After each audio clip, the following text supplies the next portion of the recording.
আমাদের এত বড় একজন পার্সন জানাজা দিব ইয়েতে ঈদগাহ ময়দানে, কত ভালো বিষয়। সেটা বাদ দিয়ে দিয়েছে এই এলাকায়। আর লস না, এটা তো বিজনেস এরিয়া। এখন এই মুহূর্তে বলেছেন যে এই টোটাল মসজিদ বন্ধ, তাহলে পুরোটা নামাজ পড়বে। সেখানে কেন হলো না? সরকার কি চাই?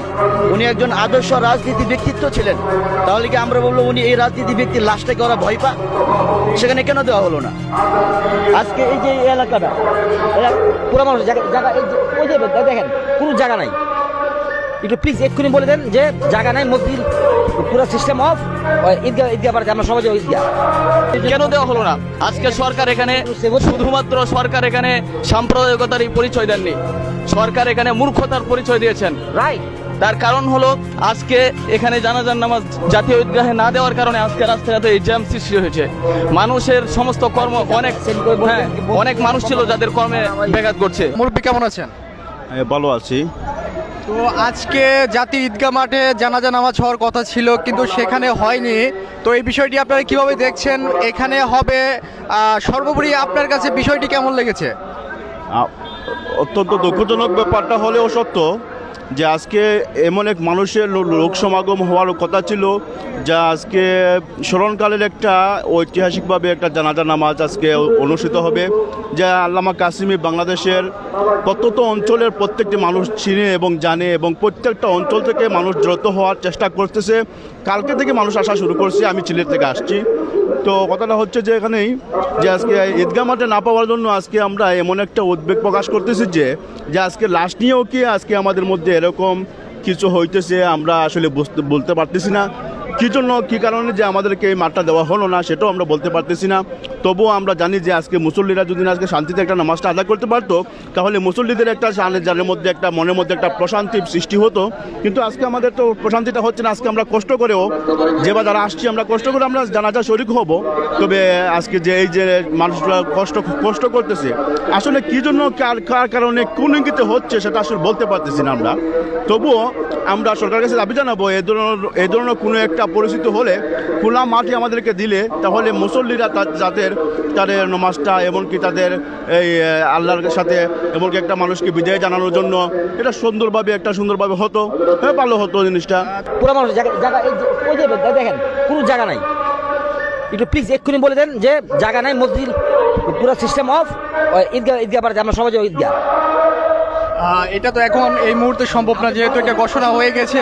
তো আমি এখানে আরও কিছু মুসল্লিগণের কথা নিব। আপনি আপনার মনের আক্ষেপ অনেক কথাই বললেন, আপনাকে অসংখ্য ধন্যবাদ।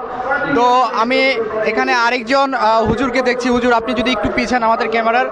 ভালো নাই এই মানসিকভাবে খুবই আমরা এই কষ্টে আছি। আমাদের বাংলাদেশের একজন রাহাবার, আধ্যাত্মিক রাহাবার এবং রাজনৈতিক ময়দানের সর্বমহলের একজন গ্রহণযোগ্য ব্যক্তিত্ব, ওনার ইন্তেকালে আজকে পুরা বাংলাদেশের 18 কোটি মুসলিম তৌহিদি জনতা আজকে সুখাহত। সেই হিসাবে এবং আমাদের এই আধ্যাত্মিক রাহাবারের জানাজা হওয়ার কথা ছিল জাতীয় ঈদগাহ মাঠে জানাজা হওয়ার জন্য দেয়নি। কেন দেয়নি সরকার? একজন জাতীয় ব্যক্তির জানাজা সেখানে হবে, এটাই তো স্বাভাবিক। সেখানে কেন হলো না? সরকার কি চাই? উনি একজন আদর্শ রাজনীতি ব্যক্তিত্ব ছিলেন, তাহলে কি আমরা বলবো উনি এই রাজনীতি ব্যক্তির লাশটাকে ওরা ভয় পা? সেখানে কেন দেওয়া হলো না? আজকে এই যে এলাকার মানুষ কত কষ্ট করে জানাজায় আসছে, একটা বিজনেস এলাকা, এই এলাকার মানুষের খুব কষ্ট হচ্ছে, এবং যারা জানাজায় আসছে ওনাদেরও জানাজায় অংশগ্রহণ করতে কষ্ট হচ্ছে, জায়গার সংকলন হচ্ছে না। সরকার তো এই জনগণের এই আপনার ইমেজটা বোঝার দরকার ছিল। আমি বলবো সরকার এই কাজটা জনগণের সাথে খুব অত্যন্ত একটা খারাপ আচরণ করছে। হ্যাঁ, হুজুর, আপনার নিজস্ব মতামত দিলেন, অনেক আক্ষেপ আমাদের কাছে শোনালেন। তো আপনাকে অসংখ্য ধন্যবাদ। এখানে আমি আরেকজন ভাইকে দেখছি, আপনি আপনার মতামত দিতে চাচ্ছেন। আল্লামা কাসেম নূর হুসাইন কাসেমি রহিমাহুল্লাহ, তিনি এমন একজন ব্যক্তিত্ব ছিলেন যিনি কোনো নির্দিষ্ট কোনো ঘরানার জন্য ছিলেন না। তিনি বাংলাদেশ তো বটেই, সারা পৃথিবীর মানুষের জন্য একজন সর্বজনীন আদর্শের একজন ঝান্ডাবাহী ছিলেন তিনি। আজকে আমি বলবো যে মৃত্যু যে শব্দটা, যে মৃত্যু কিছু কিছু মানুষের জীবন নিয়ে, প্রাণ নিয়ে ধন্য হয়। আমি বলতে চাই যে কাসেমি রহমতুল্লাহি আলাইহির জীবন নিয়ে আজকে মৃত্যু ধন্য হয়েছে। আজকে খুবই দুঃখ ভারাক্রান্ত হয়ে বলতে চাই যে আজকে জাতীয় ঈদগাহ মাঠে তার জানাজা পড়ার ঘোষণা হয়েছিল জানাজা আদায় করার, কিন্তু তাকে কেন দেওয়া হলো না? আজকে সরকার এখানে শুধুমাত্র সরকার এখানে সাম্প্রদায়িকতারই পরিচয় দেননি, সরকার এখানে মূর্খতার পরিচয় দিয়েছেন। রাইট। তার কারণ হলো আজকে এখানে জানাজার নামাজ জাতীয় ঈদগাহে না দেওয়ার কারণে আজকে রাস্তাঘাটে এই জ্যাম সৃষ্টি হয়েছে।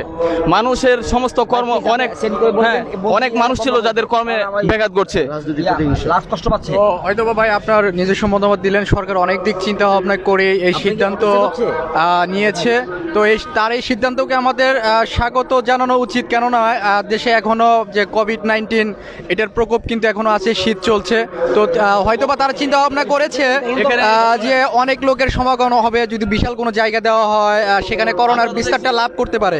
তো সেই জায়গা থেকে হয়তো বা সরকার এটা একটা পজিটিভ তার মাইন্ড থেকে তার সিদ্ধান্ত হতে পারে। তো আপনারা বিষয়টি কেন নেগেটিভ ভাবে নিচ্ছেন? কারণ হচ্ছে সরকার যদি সরকার যদি পজিটিভ ভাবে যদি এইভাবে চিন্তা করেন যে এখানে মানুষের যে কোভিড-19 যে একটা ব্যাপক মানে সরাসরি এই দিক লক্ষ্য করে যদি সরকার বলে, তাহলে আমি এখানেও সরকারকে আমি মানে বলতে চাই সাম্প্রদায়িকতার পরিচয় দিয়েছেন। তার কারণ রাজনৈতিক বিভিন্ন যে সভা সেমিনারগুলোতে আমরা দেখি সেখানে ঠিকই লোক সমাগম হয়, আরও অনেক কিছুই হয় দলীয়, যেগুলো মানুষের কাছে অস্পষ্ট নয়, আপনারা দেখেন।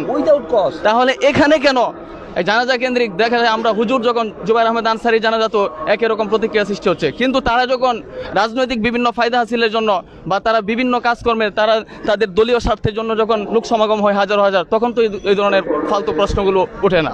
এগুলো একটা সাম্প্রদায়িক প্রশ্ন মনে করি আমি। আপনাকে অসংখ্য ধন্যবাদ। আমরাও চাই সরকার যেন জনগণের পালস বুঝে সিদ্ধান্ত নেন, এটি আমরা চাই। তো এখানে আমি আরেকজন ভাইকে দেখছি, তিনিও তার কিছু কথা আমাদেরকে বলবেন। ভাই আপনি একটু সাইডে আসেন। তো ভাই আপনি আপনার মতামত যদি একটু আমাদেরকে জানান, আপনি অনেক উৎসুক কথা বলার জন্য, বলেন।